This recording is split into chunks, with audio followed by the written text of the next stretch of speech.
Coming up tonight on CTV News, Monday's aftershock treated as a new event for insurance purposes and a historical weekend for New Zealand roads. Welcome to CTV News, I'm Kenetta Knight. Monday morning's 5.5 earthquake is being treated as a new event for insurance purposes. The quake struck at 9:09am and was 8 kilometres deep. It was centred near Rolleston and was felt as far south as Dunedin. If you have any new damage, visit www.canterbury.eqc.govt.nz or free phone 0800 326 243, that's 0800 damage, to lodge a claim. And Pete Smith visited Canterbury University today to get a professional opinion on Monday's aftershock and took a look at the latest research being carried out into the design of earthquake-proof buildings. I've made my way out to Canterbury University where I heard about a trial of building materials for earthquaking. Now this has been going on, ironically, for about 2.5 years. We didn't have earthquakes 2.5 years ago. The moment it was completed, boy, we've had plenty. So Peter Stevens, though, has had a lifelong passion with timber. And Peter, you've developed your thoughts and into lamination. Tell us a little bit about it. Well, the object here was always to beat steel in a building situation. And I believe that we've done that now. And we've got a sustainable, totally sustainable material. It's import substitution. It's grown locally. It employs local people totally. And it's a product that will supersede anything in this type of structure. And the composition of that is what? It's rotary peeled laminates, or veneers, which are then glued together into a solid block. It comes out of a very sophisticated machine, 1.2 metres wide, up to 100 millimetres thick, and up to 18 metres long. And you see it being where? Where would you place this material? Structural, anywhere where we're talking structural material. Right. Okay. The strength is undisputed, I presume. Absolutely. Yeah. And you're saying it'll supersede steel? That's my view. The steel people would probably tell you something else. Right. The building over our shoulder, tell us a little bit of history about that. It didn't start its life here, did it? No, it started in the laboratory upstairs over here. And Professor Andy Buchanan was leading the team.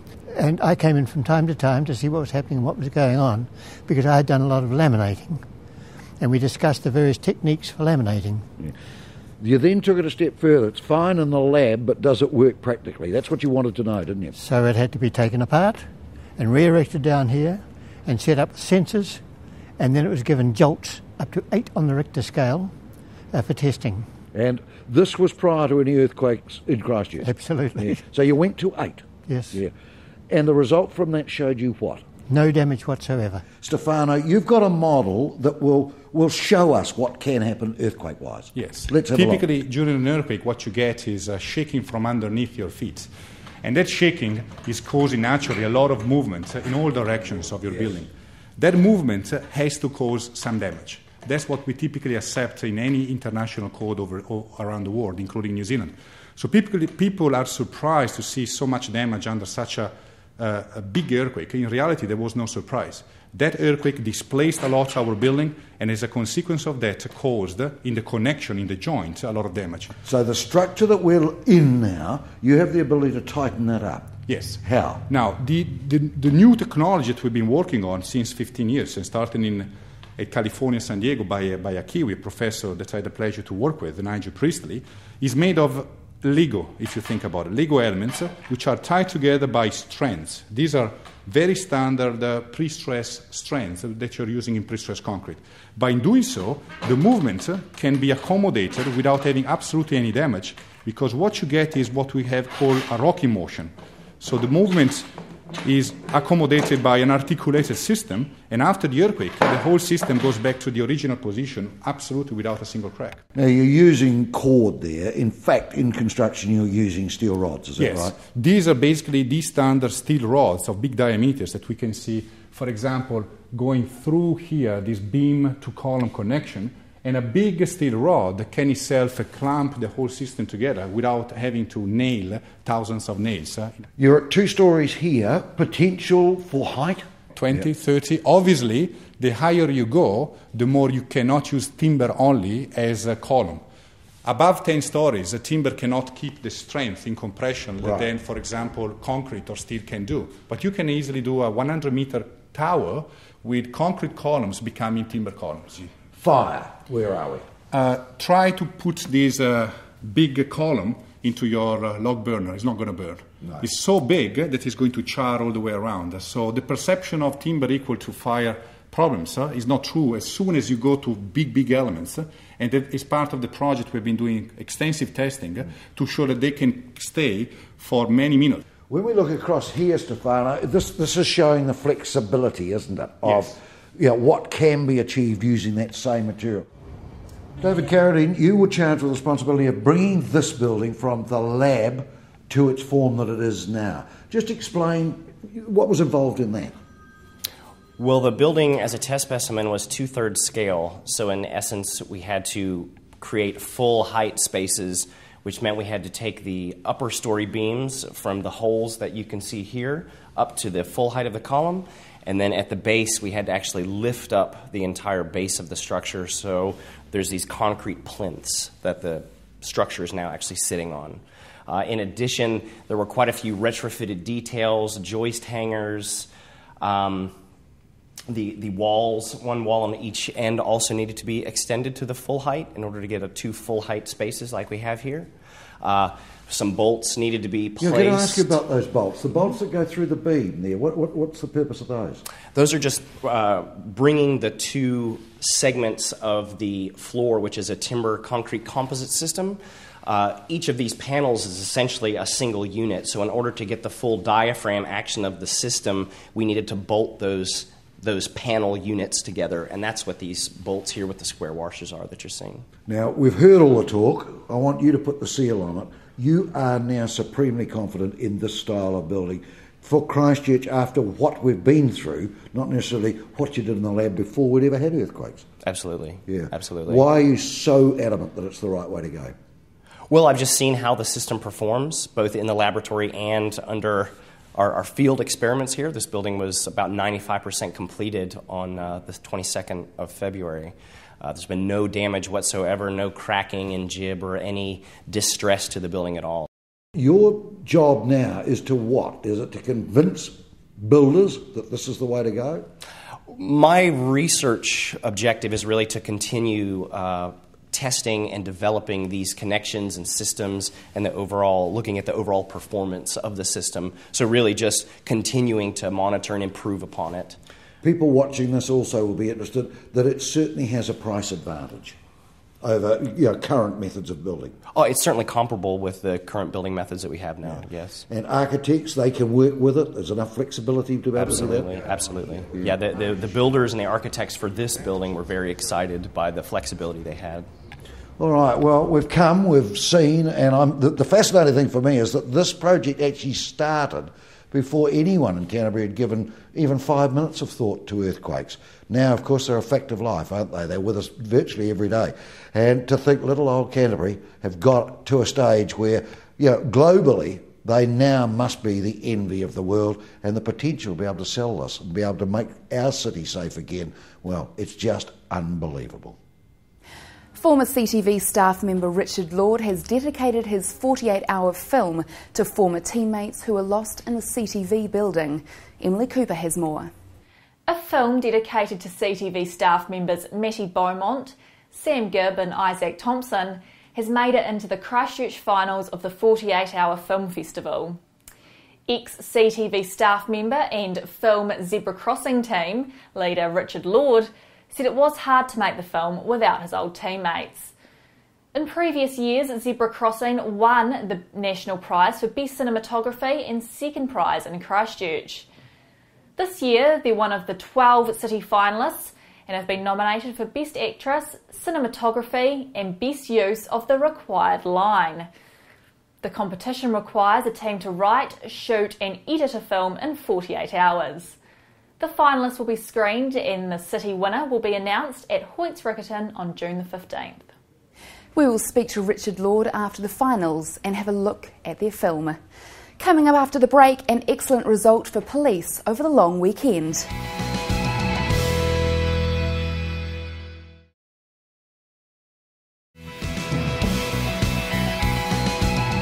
Welcome back.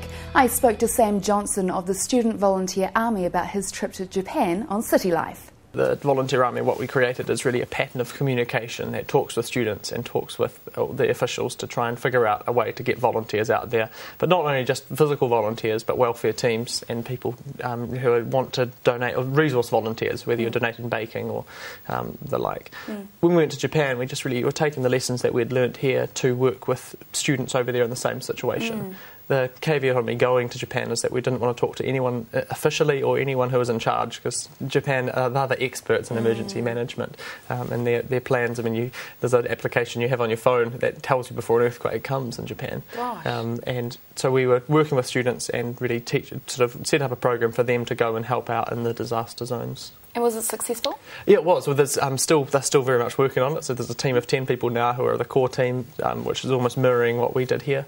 And they're getting ready to send volunteers up to the north to an area around Ishinomaki in the Miyagi district.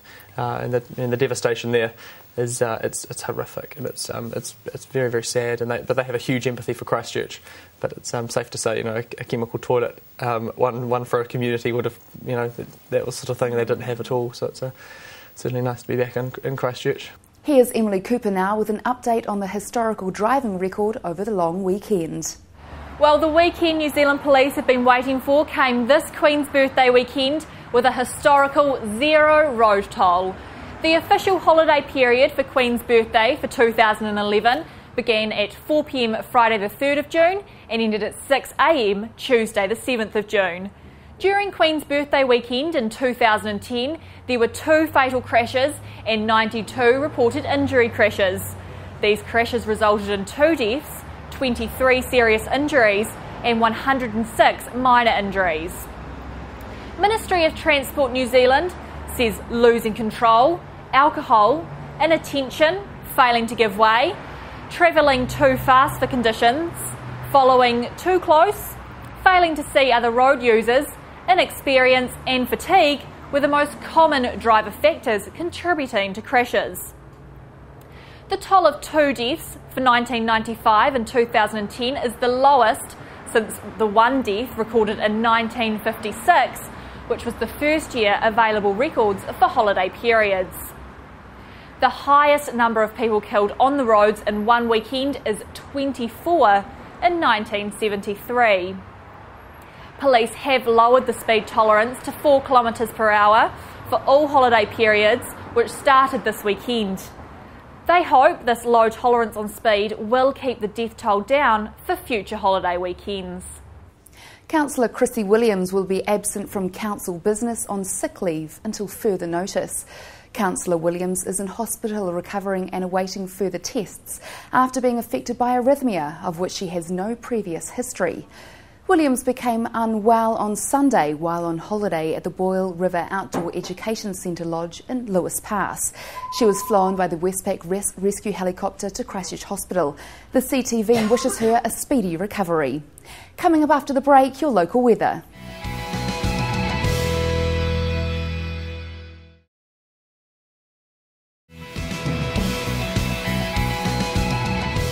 Welcome back. The Crusaders are getting behind a fundraising venture aimed at the heart for the Canterbury earthquake. Pete Smith caught up with Andy Ellis, who is returning from injury to play this week. Returning halfback Andy Ellis joins me. Andy, clean shaven is a nice look. Yeah, it's good. It's kept my wife happy, that's for sure. Were you tempted to keep it on, mate? Yeah, I would have loved to have, but it was for the Christchurch Rise Up Telethon, and someone paid $10,000, so sort of had to do it really, could it not for that sort of money, so it's nice to be able to contribute in a small way. Must be nicer to be out of training too, is it? Oh, it's great, the boys obviously been away for 3 weeks in South Africa and back for a couple of games, away last week again, so it's just nice to be around them and be part of the team again. You're not the best patient in the world, are you? Yeah, no, it's been tough. I'm sick of running and doing sessions, that's for sure. Yeah. Can't wait to play again. What we're here for, though, is Christchurch My Heart is here. This is a promotional T-shirt, and funnily enough, it's a lady from Timaru who now lives in Auckland has gone ahead with these, but they are for sale, and you guys have got right behind it. Yeah, absolutely. It's for a really great cause, and I'm glad that we can be part of it and try and help it out. People in Christchurch have been very resilient, been challenged in a lot of ways, so it's great that we can sort of try and help in some small way. Even yesterday you got a bit of a wake-up call, didn't you? Yeah, in the gym too. So. Were you? Oh, God. They keep coming, but like I say, resilient bunch down here, so we'll just keep on trucking. Let's have a look at the offending thumb, Andy, which this is the one that's caused the main bother, is it? Yeah, just got a screw put in it just to hold the bones together, but it's all good now. It's been feeling really good. I could probably have played last weekend, but we had the bye, so it's sort of like a forced extra week. So it's good. Can't wait to get back into it. Is the screw a better fit than Richie's one? Yeah, I hope so. Yeah, he's really dogged with it, isn't it? It's a nuisance. No. Never mind. Hard rowing from here, but at least you're here at the sharp end, mate. Oh, mate, it's a great challenge. This is what it's all about now, and this week against the Blues, probably, we've got to win. The week after, we've probably got to win as well, so I wouldn't want to be in any other place. Seems genuine. You really enjoy going to Timaru. Yeah, I don't know why. I suppose it really is like a home game. It's a couple of hours on the bus, and we're there. We stay at home the night before, and we just travel up and travel back in the day. And so, boys really enjoy going down there. And you walk down the streets before the game. There's red and black flags everywhere, and it feels like a real good sort of home ground. Interesting. If you'd written a script last weekend, it went pretty much your way, didn't it? The Blues getting tumbled and the Reds getting tumbled. Oh, couldn't have worked out sort of probably any better for us. So, like I say, it's all on us now. If we can beat the Blues this week and then go on and beat the Hurricanes, then we've got a really good chance of being right up there. And most of the squad now back. You've still got your strike power out, of course, at the back with Dag and Maitland. But the core's here now, isn't it? Yeah, I think so. We've got it all comes off the back of a really good set piece, forward play. And we've got all our big strong forwards back now. So it's good. It's up to the backs to finish and perform well. And I'm talking this morning at training, I think that they're really excited to do so. The Blues won't lie down, that's for sure. You've got a hell of a contest there, but you're at the sharp end. Yeah, and that's the beauty of the New Zealand rivalries, is that every time you play a New Zealand team, both teams are going to be really up for it, and it's just going to be whatever team sort of really turns up to perform. Then the next week you've got to go to the Cake Tin. There's no way you'd trust the Hurricanes, would you? You see the way they've been playing the last couple of weeks. Full of quality players too, so definitely don't take anyone for granted. But they've been a bogey, haven't they? They annoy us. Yeah, well, the thing is, like I say, the New Zealand rivalry, New Zealand teams seem to really get up for New Zealand teams. Look at the Chiefs and the Blues, it's just the way it is. So it's just tough game after tough game when it's the. It's in your hands now, isn't it? I mean, you can carve out where you go from here now. Yeah, it's like I've been saying. Yeah, we can write our own destiny now. So we're looking forward to that challenge in the next few weeks. Best of luck and push those T-shirts. Christchurch, my heart is here, and we certainly know that Andy Ellis's is. Andy, thanks for your time. Go on, Pete. Thanks, mate. I spoke to Sheila McBreen-Kerr from Sarah on City Life. I've got the role of looking after economic recovery for Canterbury and having a team in there that assists all of the groups out there in Canterbury that have a role in economic recovery, and particularly initially business recovery. So who have you got in your team with you? I've got a really diverse team, and I've borrowed them, so thank you to all those people I've borrowed them from. So they've come out of a range of organisations like Trade and Enterprise, the Department of Labour, Canterbury Development Corporation, and so they're on secondment from their usual jobs, and they're all Cantabrians as it happens, and they were all working in business recovery or economic work before they came in. How easy was it for them to get released from their jobs to come into work for Sarah? Look, I just was amazed. It simply took me 2 phone calls, one to the person to see if they were willing to be released, and the second one to their managers and bosses. As you can imagine, I was picking really good people, so for them to be given up was really difficult. But everyone just so wants our work to go forward fast and be successful that they were willing to do it. So where have you come from in come into this role? I came out of the Department of Labour, okay. And my experience was the same. I got one phone call and rang my boss, and that was fine. I was already working in business recovery and working alongside the Chamber of Commerce and the Canterbury Development Corporations and the councils and the other government departments post the first earthquake. And I spoke to Michael Gorman from the Christchurch City Mission on City Life about how they are continuing to help Cantabrians. Well, we're trying to establish some sort of predictability in our lives. I suppose we're searching for the new normal. We don't quite know what that is yet. So we're looking at the way we work and how we can make contact with the people who we used to have contact with, and also how we can be useful to a whole new group of people who might need us. So you're finding now that your focus has changed a little bit from what it was pre-earthquake? It has, in terms of the need to go out into the community more. I guess in the past we had people coming to us, but now we realise that that's perhaps not a safe place for some people. They're reluctant to come into the city, and they're still in need. So what we've done is we've had the loan of a camper van, and we're going out into some of the eastern suburbs and just being available to offer counselling, not in-depth counselling, but counselling, putting people in contact with other people, providing food if necessary, and just trying to be useful to them. Okay, is this a daily thing that you're doing? No, we do it a couple of times a week. We have to fit it in over and above the other services that we're offering. What other services are you offering at the moment? Well, we have the food bank, and at the moment the demand for that is growing again. It went flat for a wee while, but it's really growing again. Okay. And we have the men's night shelter, and then a women's drop-in centre, and a fairly comprehensive drug and alcohol service as well. How's your building at the moment? Well, tricky. Yeah? The men's night shelter, we can't use the kitchen because the building next to that is insecure and will have to be demolished. So we've been having barbecues, and some of the volunteers have been making food and bringing it for the meal at night. Mm-hmm. And we've managed, but we're feeling just a little stressed, and we'd like to have some resolution to that fairly quickly. That's CTV News. I'm Kenetta Knight.